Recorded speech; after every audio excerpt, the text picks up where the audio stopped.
بسم اللہ الرحمن الرحیم نحمدہ و نصلی علی رسولہ الکریم اما بعد۔ دوستو عزیزو، جتنے انبیاء اکرام تشریف لائے ہیں سبھی نے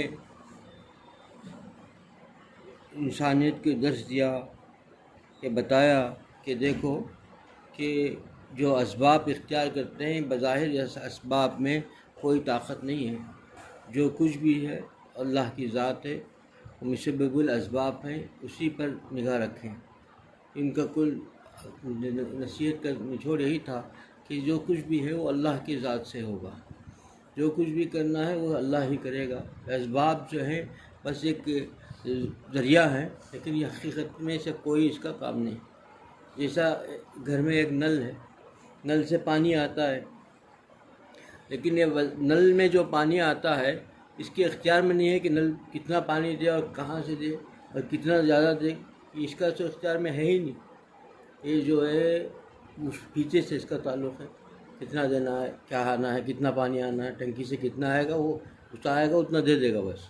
اسے یہ دنیا جو ہے یہ ویسا ہی نل کے جیسا ہے کہ یہ اسباب ہیں، ایسا راستہ ہے، طریقہ ہے، لیکن حقیقتاً اس کے اندر کوئی اس کے اندر وہ نہیں ہے۔ جو کچھ بھی ہے اللہ تعالیٰ کی ذات ہے، وہ جو جس کو چاہتا ہے جتنا چاہتا ہے اسی سے دیتا ہے۔ اسی کی تعلیم دی، اسی کو بتایا کہ اللہ سے مانگو، اللہ سے رجوع کرو، جو چیز بھی ہو، جو حاجت بھی ہو، جو پریشانیاں ہیں، جو بیماریاں ہیں، جو طریقے ہیں، جو حالات گزر رہے ہیں، اور سب کچھ تو اللہ تعالیٰ کی طرف سے ہے، اللہ تعالیٰ ہی کے حکم سے ہے، کوئی کسی ایسا اختیاری نہیں ہے۔ اور جو اسباب ہیں اس کا کام اتنا ہی ہے، لیکن اس اسباب پر تو نگاہ رکھنا اور اسباب ہی کو سب کچھ سمجھنا یہ غلط ہے۔ اسباب کچھ نہیں ہے، مسبب الاسباب اصل ہے۔ یہ اسباب ایک راستہ ہے، طریقہ ہے، ڈھنگ ہے، راستہ ہے، اس کو اصل نہ سمجھیں۔ یہ اصل تعلیم ہے، انسان اس کو بھول جاتا ہے۔ اور اس فرق یہی ہے کہ ایک مومن اور مسلمان اور ایک کافر یہ دنیا دار میں کہ وہ جو ہے یہ جو دنیا ہے، یہ جو دارالاسباب ہے، اور یہاں اس کو سب کچھ سمجھ گیا، یہی سے ملے گا۔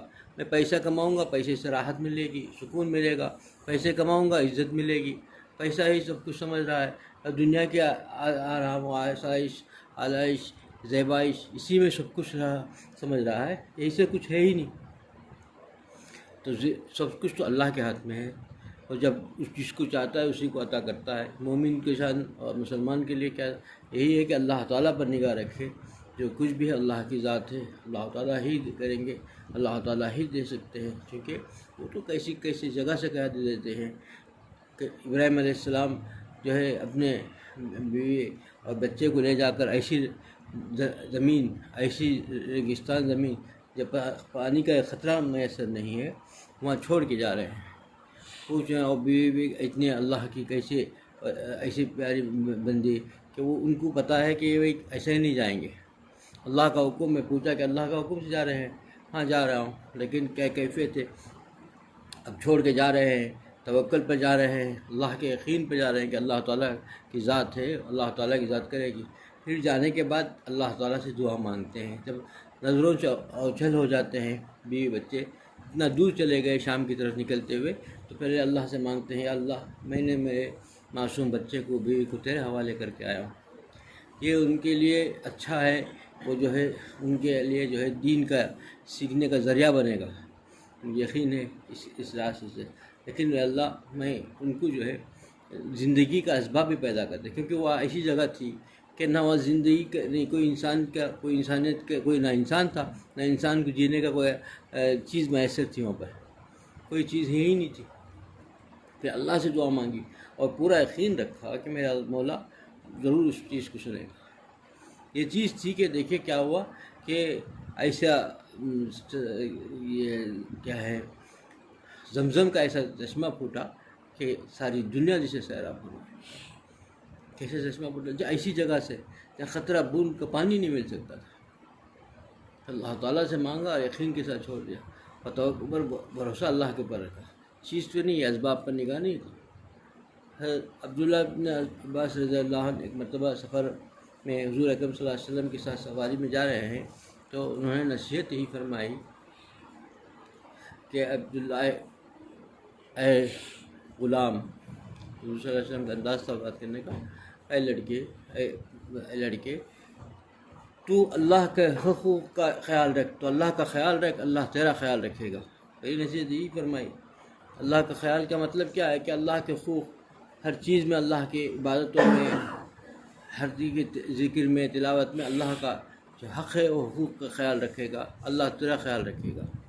تو یہ کبھی نہ پریشانی بھٹکے گی، نہ کبھی آزمائش میں مبتلا ہوگا، نہ کوئی بیماری تجھ کو ایسا ستائے گی، کیونکہ اللہ تعالیٰ تیرا خیال رکھیں گے تو پھر کیسے تو ایسا رہے گا۔ لیکن شرط کیا ہے کہ پہلے تو اللہ کے حقوق کا خیال رکھ۔ دوسری بات فرما دی کہ اے لڑکے تو اللہ کا حقوق کا، تو اللہ کا خیال رکھے گا تو اللہ تجھے سامنے، تو اللہ کو سامنے پائے گا۔ مطلب یہ ہے کہ تو اللہ کا ہر وقت خیال کر کے حقوق ادا کرنے کی فکر کرے گا، عبادت میں، ریاضت میں، عبادتوں میں، ذکر میں، تلاوت میں اللہ کو یاد کرے گا، اللہ تعالیٰ کے جیسا کرنا ہے کوشش کرے گا، اللہ کو یاد کے ساتھ، محبت کے ساتھ کرے گا، تو پھر اللہ تعالیٰ کو سامنے پائے گا۔ یہی حال تھا کہ بھائی دیکھو اللہ والوں کا جتنے اللہ کے اتنی یقین تھا کہ کیونکہ یہ تعلق ہی ایسا ہے، جب تم صحیح تعلق کے یقین کے ساتھ، جتنا اللہ کی ذات، جس سے دیکھیے جس سے یقین ہوگا بھائی دنیا میں ایک آدمی سے معلوم ہوگا اس سے کام ہوگا، یہ اچھی طرح معلوم ہے کہ میرا جو کام ہے، میری جو حاجت ہے، میری ضرورت ہے اس سے پوری ہوگی، تو آدمی اسے کیسے مانگتا ہے، کتنا یقین کے ساتھ مانگتا ہے، کتنا لپٹ کے مانگتا ہے۔ وہ کچھ بھی کہہ دے، وہ خاموش بھی رہ جائے یا انکار بھی کر دے تو چھوڑتا نہیں، کہ معلوم ہے کہ اچھی طرح معلوم ہے کہ یہ چاہا تو ہو جاتا میرا کام، یقین ہے کہ میں اس کے چاہنے سے پورا کام میرا ہو جائے گا، تو چھوڑتا ہی نہیں۔ اب وہ یہی ہے اللہ والوں کو یقین، چونکہ ان سے تعلق اللہ سے اتنا زیادہ بڑھ گیا، اتنا تعلق گہرا ہو گیا، تو ان کا مانگنے کا طریقہ انداز ہی الگ ہوتا ہے۔ اللہ تعالیٰ یہ فرماتے ہیں کہ بندہ جیسا میرے ساتھ معاملہ یقین رکھے گا، معاملہ ویسا ہی میں اس کے ساتھ معاملہ کروں گا۔ سب کچھ بھی ہے لیکن بندہ کا یقین کامل نہیں ہے، اور اس کا یقین ڈھیلا ڈھالا ہے، یعنی دنیا پر بھی، اسباب پر بھی نگاہ ہے اس کی۔ اب بات تو کر رہا ہے کیونکہ لوگوں نے کہا ہے کہ اللہ سے مانگنا، اللہ ہی پورا کرتا ہے، سن رکھا ہے، لیکن دل سے جو ہے اسباب پر بھی نگاہ ہے، کرتا ہے، لیکن نگاہ دل و دماغ جو ہے پیسوں پر، مال پر بھی جا رہی ہے، اور دل اس کا مال کی طرف کھینچے جا رہا ہے کہ بھئی ایسا کر لوں گا تو کام میرا ہو جائے گا، وہ پیسے وہاں سے آ جائے گا تو میرا کام ہو جائے گا، مجھے اتنا پیسہ مل جائے تو میرا کام ہو جائے گا۔ یہ نہیں چاہتا کہ بھئی اللہ چاہے گا تو ملے گا، اللہ چاہے تو مجھے میرا کام ہو سکے گا، یہ یقین نہیں ہے۔ بات تو کر رہا ہے، اللہ سے مانگ رہا ہے اللہ میرا کام کر دے، لیکن دل سے کہہ رہا ہے کہ وہ پیسے آ جائیں گے تو مجھے وہاں سے فلاں جگہ سے آ جائیں گے تو میرا کام ہو جائے گا، فلاں آدمی مجھے پیسے دے دے گا تو میرا کام ہو جائے گا۔ تو یہ جو ہے، یہ جو کمی ہے، اس سے پھر وہ پریشان رہتا ہے۔ اللہ تعالیٰ ہی پورا کرے گا، اسی کے لیے ہے کہ وہی اصل ہے، وہ اصل چیز، یہی تعلیم دی سارے انبیاء کرام کی تعلیم یہی تھی کہ جیسے کہ اسباب تو بس ایک ذریعہ ہے، اصل تو مسبب الاسباب ہے، بندے کو اس سے تعلق کرنا ہے۔ جتنا اس سے یقین ہوگا کہ میرا سب کچھ یہی ہے، مجھے راحت ملنا ہے تو اسی سے ملنا ہے، مجھے خوشیاں ملنی ہے تو اسی سے ملنی ہے، میری زندگی اچھی گزرنی ہے تو اسی سے گزرنی ہے، اس کے علاوہ کوئی چیز نہیں ہے، تو پھر بندہ کیسے مانگے گا، کس طریقے سے رہے گا؟ یہ چیز ہی طلب کی ضرورت ہے۔ اب اس کو کس طریقے سے خوش کرنا چاہیے، اسے خوش کرنے کی فکر کرے گا، کس ذریعے سے خوش کرنا ہے، اسے خوش کرنے کی فکر کرے گا، اور ہمارے اندر اسی کی کمی ہے۔ تیسری بات یہ فرمائی کہ اے لڑکے، سارے دنیا کے لوگ بھی مل کر کے تجھے نفع پہنچانا چاہیں، کچھ کرنا چاہیں، لیکن تیرے مقدر میں جو لکھا ہے اس کے علاوہ کچھ نہیں کر سکتے۔ اور پھر چوتھی بات بتائی کہ ساری دنیا بھی مل کر کے تجھے تکلیف پہنچانا چاہیں، لیکن تقدیر کے اندر جو تجھے لکھا ہے وہی ہوگا، ان کا کچھ نہیں ہوگا، اور تقدیر کا لکھا قلم اٹھ چکا ہے اور لکھا ہوا کاغذ سوکھ چکا ہے، اب وہ بدلنے والا نہیں۔ تو پھر اطمینان کے ساتھ اللہ تعالیٰ کا بن کے رہ جا۔ کتنی پیاری نصیحت ہے کہ انسان اگر اس کو غور کر لے گا تو وہ چاہے گا کہ کسی طریقے سے میں خدا کو خوش کروں، چھوٹے چھوٹے طریقے، چھوٹے چھوٹے ذرائع، جیسے جیسے اللہ تعالیٰ خوش ہوتا ہے اس کی متلاشی رہے گا، کیونکہ میرے اللہ کو، میرے رب کو، مسبب الاسباب کو، دونوں جہاں کے بادشاہ کو راضی کرنے کا طریقہ ہے۔ راضی ہو جائے تو میرا سب کچھ ہو جائے، پورا ہو جائے گا۔ آج ہم جو ہے پریشان ہیں، کسی نہ کسی طریقے میں پریشانی میں مبتلا ہے، کہیں کوئی بیمار ہے، کوئی کسی طریقے سے، کوئی بچوں کے کسی چیز میں پریشان ہے، تو ہماری نگاہ کہاں ہے، کس پر ہے؟ ہماری نگاہیں پوری جو ہے اسباب پر ہے، مسبب الاسباب پر نہیں ہے۔ اس کو اگر پکارتے سچے دل سے اور نگاہ وہاں رکھتے، یہی کے لیے کہ ایمان پختہ ہونا چاہیے. ایمان کس پر؟ اللہ کی ذات پر. کہ یہی ایک چیز ہے دنیا کہ جس کا اس پر کامل یقین ہو جاتا ہے، کسی چیز سے نہیں ڈرتا، چاہے کچھ بھی ہو جائے اس کا یقین رہتا ہے، کیونکہ اس کا تعلق خدا کے ساتھ ایسا ہو جاتا ہے. اس کے بعد دیکھیے اس کے عبادتوں میں الگ مزہ رہے گا، کیونکہ وہ اللہ کے ساتھ یقین کے ساتھ کر رہا ہے نا. اب جیسا میں آپ کو بتایا کہ بھائی دنیا میں کوئی آدمی سے کام ہونے کا یقین ہو تو پھر اس سے کیسا مانگتا ہے، کیسے بات کرتا ہے، اس کے ساتھ بات کرنے کا انداز کیسے ہوگا. یہی تو خدا کے ساتھ ہونی چاہیے، اللہ کے ساتھ اتنا یقین کے ساتھ ہونا چاہیے کہ اللہ تعالیٰ کی ذات ہے. ہماری دعاؤں میں، ہماری تلاوتوں میں، ہماری عبادتوں میں، ہمارے سجدوں میں وہ چیز ہونی چاہیے کہ یہی چیزیں ہی کام آ سکتی ہیں، اور یہی چیزیں ہی میرے لیے نجات کا ذریعہ ہے، میری راحت کا ذریعہ ہے، میری عافیت کا ذریعہ ہے، میری صحت کا ذریعہ ہے. میں خوش رہ سکتا ہوں انہی چیزوں سے، اور یہی چیزیں مجھے راحت پہ آرام دہ بنا سکتی ہیں، اللہ کو خوش کر سکتی ہیں. جب یہ یقین ہوگا تو اس پر زیادہ توجہ دے گا آدمی، اسی پر محنت کرے گا، اسی کی کوشش جو سے راستے ہوتے ہیں اس پر محنت کرے گا.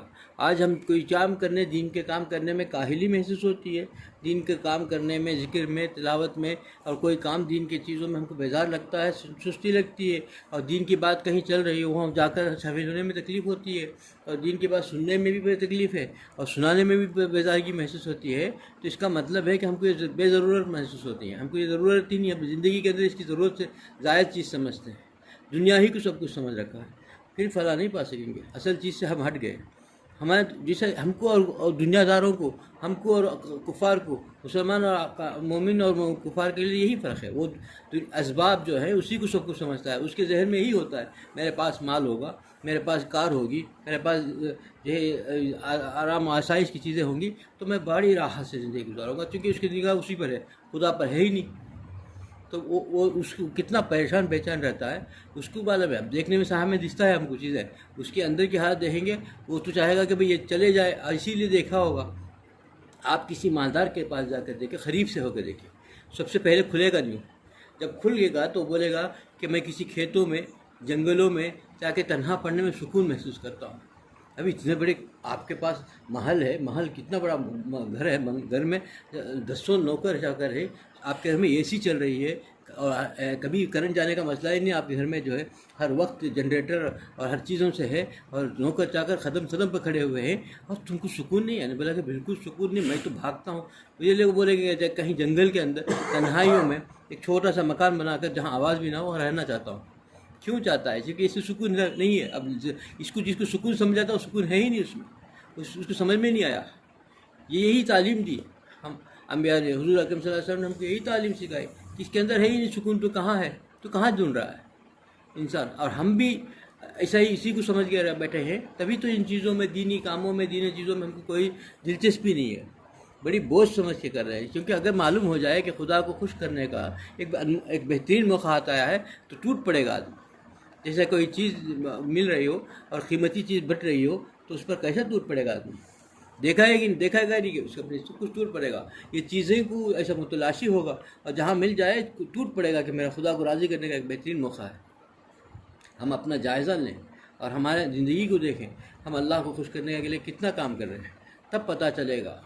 اور ہم کو اس کی طرف فکر کرنی چاہیے، اور اپنے اعمال کی طرف، اپنے جو ہے دل کی طرف کیفیت دیکھ کر کے، اخلاص پیدا کر کے اللہ تعالیٰ کی طرف جو ہے رجوع ہو کر اللہ کرنے کی ضرورت ہے. اللہ مجھے بھی اس عمل کی توفیق عطا فرمائے، آپ لوگوں کو اس عمل کی توفیق عطا فرمائے. وآخر دعوانا الحمدللہ رب العالمین.